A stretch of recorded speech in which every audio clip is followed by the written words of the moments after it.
only strive for team goals and team excellence and help the team in any way possible, and then those special things happen. So you don't need to necessarily tell the guys you have to run in and bowl with, full intensity or full effort.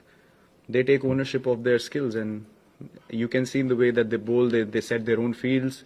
They are dictating terms now, which is the most amazing thing that you can ask for from your teammates, and especially your fast bowlers. If your fast bowlers are happy and firing, as a team you always feel like you can win anywhere in the world and you have a chance to beat any side in the world anywhere. So in the last 12 months, I would rate their contribution as far above all the batsmen that have contributed in this season, and hats off to their effort.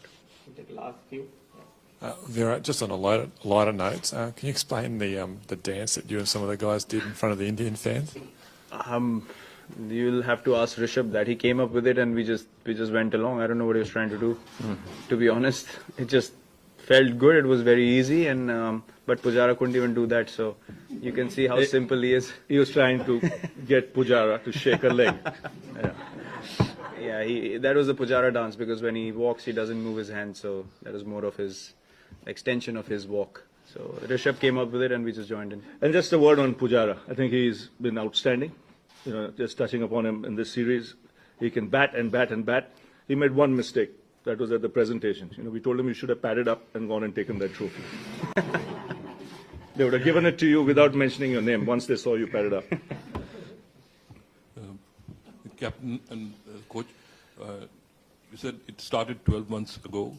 So what is the vision for Indian cricket you have going forward? Well, the vision is simple. As I said, I see this series as a stepping stone for this team to inspire the next lot of Test cricketers. To be passionate for Test cricket, firstly, because if Indian cricket respects Test cricket, we know the fans are going to come in and watch Test cricket. So the vision is simple: to promote Test cricket back home, to make kids realize that there's no better satisfaction than playing Test cricket and winning series like these. Doing well in Test cricket, it improves you as a person, not just as a cricketer.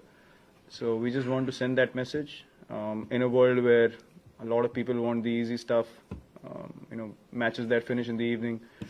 I think it's very important to spread that message of Test cricket, and as long as the purest format stays alive, cricket's in a healthy space. So we just want to promote that, and for that we will have to play the kind of cricket we play. If we play for boring draws and no results and the game going nowhere, then it won't make any difference to Test cricket globally. So we definitely want to build on this and always promote the message of Test cricket being the most important and the most valued format of the game, which it rightfully is. So we're just proud to be able to have this opportunity to spread that message. This is, from where I see, this is our vision for Indian cricket. Last four. You're a former teammate of Mitchell Stark's. Are you surprised at all at the criticism he cops here, and just, I suppose, broadly in terms of the Australian attack? What have you made of their bowling, and particularly with the old ball? Well, look, it's when you I wouldn't say they've bowled badly. I would look at it as we have batted well, so they have always bowled in areas which are challenging to you as a batsman. Yes, we might be used to bowling a certain way because of the pitches that we play back home. So if we find pitches which are not giving you much assistance, we can bowl those stump lines and place fielders in front of the wicket. But if you don't do that day in, day out, it's not an easy thing to just go out there and execute in a test match. So you stick to your strengths. But I feel that we have batted really well.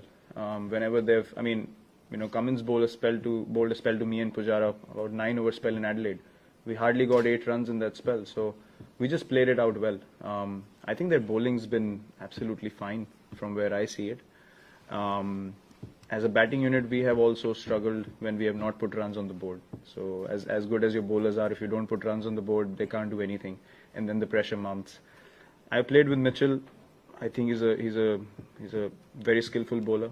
He's got the right mindset, and he's been your number one bowler for years now. So I'm a little surprised with the magnitude of the criticism that's come onto him. If he's your best bowler, you give him space to work things out, not mount more pressure on him, because you don't want to lose a guy like that who's so skilled and win you games. Final brief. Yeah. Just about Ravi and Virat, you had Kuldeep Yadav playing in the States and making an impact. Like Bumrah, he has that X factor about him. You know, he can win you games, turn matches. Do you see the possibility of him playing more regularly abroad? Absolutely. Why abroad? Test cricket, period. If he can deliver like that, if he can improve, then, there could be a permanent place for him, for all you know. That's what we've done with this team. You mentioned Bumrah, you see Vihari, you see Rishabh Pant, you see Mayank Agarwal, you see Kuldeep Yadav. These are guys who've got opportunities this year. There's Prithvi Shaw, who's got an opportunity. Unfortunately, he was injured. But as many as 6 players have broken into the ranks. You don't see that many coming through in a year in an established team, that is ranked number 1. So we've given the opportunities. It's up to the lads to grab it. Just a question for both of you. You mentioned that you went to England last year and the team learned a lot of lessons from that. Australia's got to go to England later this year. Ravi, just with you first, are there any Australian batsmen that you think that in this side that will be are up to that challenge? I think they'll be up to the challenge. And what we learned is to seize the important moments. Like, for example, first test, when we were 40 for 4 or 70 for 4, 80 for 5. From there on to reach 250, you knew deep down that could have a huge impact on the series. Similarly, taking wickets in Melbourne, with Bumrah going through that spell when he was hot and, taking 6 wickets on the trot. Those are the kind of sessions that could be crucial. In England, we lost it because the lower order often got runs against us. When we could have bowled out England, much more cheaply, we didn't do it. Here, at least, we managed to do that. So that can be a big difference. And in fact, our lower order, when least expected, got runs. So that made the difference with the opposition. But I think Australia has to be patient, because in England, that Duke's ball will curve around corners. So you've got to be patient, you've got to trust your technique, trust that off stump. And it's again belief, because you've got the attack. I mean, if anyone tells me this Australian attack is, like, not quite there, put your pads on and go and play there, and you'll find out. Any of the Australian batsmen show something for you that they can be international players? Well, it basically boils down to playing in England. What I experienced this time was if you go out there with an ego, you might as well not go at all, because that Duke's ball, it buries egos pretty quickly, and you have to curb yourself down and just do the hard yards, grind it out the whole day. And as Ravi just mentioned, you have to be patient as a batsman. There's a lot of time in Test cricket. Sometimes, because we're so nervous as batsmen, we don't quite realize it. You just want to get away quickly, but in England, you're not allowed to do that. So you have to buy your time, and you have to earn the right to score runs eventually. But you have to get into a position where you should not even look at the scoreboard at the number of balls. I think it's inconsequential. Patience is the only thing that works there, and putting runs on the board again is the most important thing to win Test matches. So I'm sure they'll regroup as a unit. I mean, we've all gone through those phases where you figure out what needs to be done, and it's just mindset. You don't really need to single out anyone, but if as a batting unit, the same batting unit can go out there more confident and believe that they can do it, it can be done definitely. Final one. Congratulations to the team, Virat. You spoke about the importance of the fast bowling unit throughout the year. From the next Test cycle, the Indian season is going to be split into home and away. So you're going to have an away series every season. So how important is it to nurture and nourish this 5-bowler attack? And how important is that from that angle, and to build on this? Yeah, it's important to take care of these guys, especially manage workloads.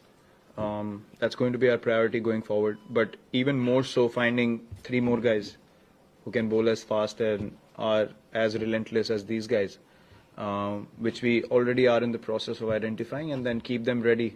Make them travel with the team, make them understand the importance of Test cricket, what areas to bowl, what the mindset should be.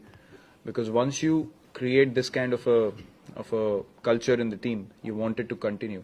So the effort is all around. Even on the outside, you need to keep scouting people who can take that legacy forward and not just end in a season. So we're already in the process of identifying how we can extend this legacy and this culture for as long as possible, and then set up a system in a way that it continues for many more years to come. So I think the most important thing is to look after these guys because they deserve a good break now, and they deserve to be looked after because they are the reason we are sitting here having won in Australia for the first time. Thank you. Just one thing before I leave, I'd like to thank all my buddies from the Indian media. Without your support, I don't think we would have played as well as we've done right through the 12 months. So thank you very much. Thank you.